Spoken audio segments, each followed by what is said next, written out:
Bismillahirrahmanirrahim. Assalamualaikum warahmatullahi wabarakatuh. Alhamdulillahi wa kafa. Wassalatu wassalamu ala sayyidina Muhammadinil Mustafa wa ala alihi wa ashabihi wa man wala. Amma ba'du. Pemirsa UM Channel yang dirahmati oleh Allah, alhamdulillah kita dipertemukan lagi dalam kesempatan yang mulia dan insya Allah diberkahi oleh Allah Subhanahu wa Ta'ala ini. Hari ini, saat ini kita sedang menjalankan ibadah yang begitu besar, ibadah yang begitu mulia, yaitu puasa Ramadan. Tahukah kita bahwa sesungguhnya puasa yang sedang kita jalankan pada hari-hari ini di dalam bahasa Arab itu memiliki dua padanan kata. Yang pertama yaitu shaum, yang kedua adalah syam. Bisa jadi dua-duanya memang semakna, tetapi bisa jadi pula ada perbedaan. Shaum misalkan bisa dikatakan sebagai bentuk masdar dari kata shoma yasumu shauman, wasiyaman juga. Hanya saja ada kemungkinan lain untuk kata syam, yaitu diambil dari fi'il rubai, fa'ala yufa'ilu mufa'alatan wa fi'alan, shawama yusawimu musawamatan wasiyaman. Perubahan dan penambahan ini tentu saja bukan semena-mena, tentu saja tidak ada tujuannya. Maksud dari penambahan itu adalah untuk memberikan makna tambahan atau yang biasa disebut dengan istilah mubalaghah. Artinya siam adalah puasa yang punya nilai lebih dibandingkan dengan shaum. Para pemirsa UM Channel yang dirahmati oleh Allah, menariknya jika kita amati firman-firman Allah di dalam kitab suci Al-Quranul Karim, kita akan mendapatkan dua kata tersebut, kata saum maupun kata siam. Hanya saja kata saum cuma digunakan oleh Al-Quran satu kali di dalam satu ayat, yaitu surat Maryam ayat 26.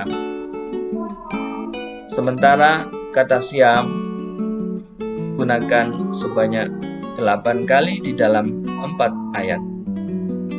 Lebih menariknya lagi, ternyata kata saum ini berada di dalam surat Makkiyah atau bisa dikatakan turun sebelum Rasulullah hijrah ke Madinah.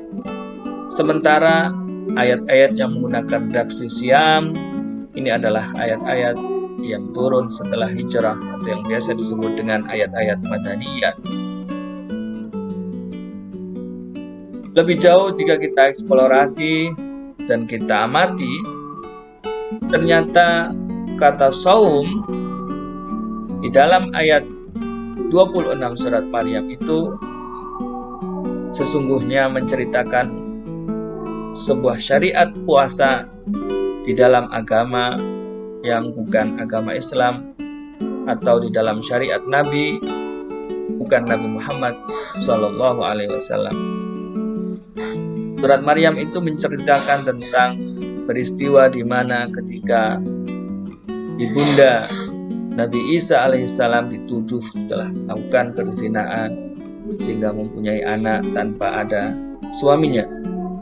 Saat itu banyak cemoohan, olok-olok dari orang-orang sekitarnya, tetapi Bunda Maryam hanya diam saja.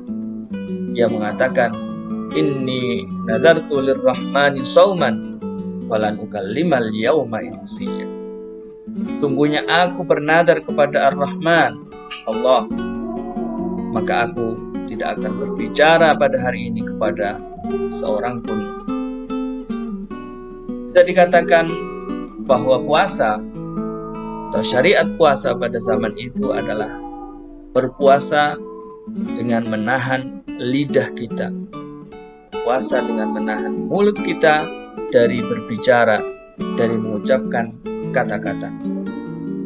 Berbeda dengan siam yang menjadi syariat Nabiullah Muhammad Sallallahu Alaihi Wasallam. Siam yang menjadi syariat agama kita, syariat Islam, tentunya berbeda dengan itu. Kita memahami bahwa syariat puasa kita adalah menahan diri dari makan dan minum serta hal-hal lain yang membatalkan puasa sejak dari fajar sampai tenggelamnya matahari. Setidaknya demikianlah definisi fikih yang selalu kita sering dengar, yang selalu diulang-ulang oleh para dai. Para pemirsa UM Channel yang dirahmati oleh Allah, dari pengamatan terhadap ayat-ayat yang ada di dalam 4 surat yang menggunakan redaksi kata siam, ada hal yang menarik. Setidaknya yang pertama, kita bisa menyimpulkan bahwa sesungguhnya puasa adalah merupakan media atau alat untuk menghapus kesalahan-kesalahan. Dari 8 kata siam yang ada di dalam ayat Al-Quran, 4 surat, yaitu surat Al-Baqarah, surat Al-Ma'idah, dan Al-Mujadilah, semuanya itu mengisyaratkan, ayat-ayatnya sedang membicarakan tentang puasa sebagai penghapus terhadap kesalahan seseorang. Perhatikan misalkan di dalam surat Al-Baqarah ayat 196, ketika orang melakukan haji tamattu atau dia melanggar larangan ihram, maka salah satu cara untuk menebusnya adalah dengan melakukan puasa. Man tamatta'a bil umrati ilal haji famastaysara minal haji faman lam yajid fasiyamu thalathati ayyamin fil haji wa sab'atin idza raja'tum, yaitu dengan berpuasa 3 hari sewaktu berhaji dan 7 hari ketika sudah pulang. Perhatikan pula misalkan di dalam surat Al-Ma'idah, ketika Allah berbicara tentang jangan sampai orang itu menerjang sumpahnya, menggunakan nama Allah dengan gegabah, bersumpah dengan nama Allah lalu kemudian menerjang. Begitu juga seorang suami yang mendihar istrinya, maka dia bisa menebus kesalahan itu dengan cara berpuasa. Dan banyak sekali ayat-ayat yang lain atau syariat-syariat yang lain yang bisa menunjukkan bahwa memang puasa adalah sebagai penebus atas kesalahan, atas dosa yang telah dilakukan oleh seseorang. Maka sudah seharusnya kita bisa menjadikan puasa kita selama 1 bulan ini menjadi penghapus kesalahan-kesalahan sebagaimana pernah disabdakan oleh baginda Rasulullah Muhammad SAW bahwa Ramadan ila Ramadan kafaratun lima bainahuma.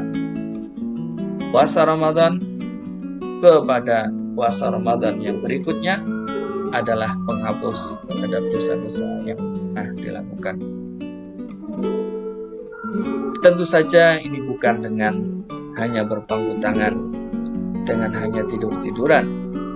Berpuasa yang bisa menjadi penghapus ini tentunya juga perlu untuk kita upayakan dengan mengisi puasa kita dengan berbagai amalan-amalan baik. Para pemirsa UM Channel yang dirahmati oleh Allah, hal lain yang bisa kita tarik sebagai kesimpulan dari membandingkan kata saum dan siam yang digunakan oleh Al-Quran adalah bahwa saum merupakan ibadah puasa dengan menjaga mulut tidak berbicara. Tetapi siam bukan berarti hanya menjaga mulut dari makan dan minum saja, karena siam itu adalah bermakna lebih mubalaghah, lebih kuat, lebih kompleks dibandingkan dengan saum. Siam artinya berpuasa dengan menjaga lisan kita dari makan dan minum, dari berkata-kata kotor. Makanya Rasulullah Muhammad SAW dalam salah satu sabdanya pernah mengatakan dan mengingatkan kepada kita, "Kam min shaimin laisa min siyamihi illa al-ju'." Betapa banyak orang yang menjalankan berpuasa tetapi dia tidak mendapatkan apa-apa dari puasanya itu kecuali rasa lapar dan dahaga. Mengapa begitu? Salah satu penyebabnya adalah dia tidak bisa menjaga lisannya dari kata-kata kotor, tidak bisa menjaga lisannya dari kata-kata bohong. Oleh karena itu Rasulullah juga pernah menyatakan, "Man lam yada' qawla zur wal amala bihi falaysa lillahi hajatun fi an yada'a ta'amahu wa syarabahu." Barang siapa yang tidak bisa menjaga mulutnya dari kata-kata bohong dan menjalankan kebohongan itu, maka Allah tidak punya kepentingan sama sekali untuk dia meninggalkan makanan dan minum.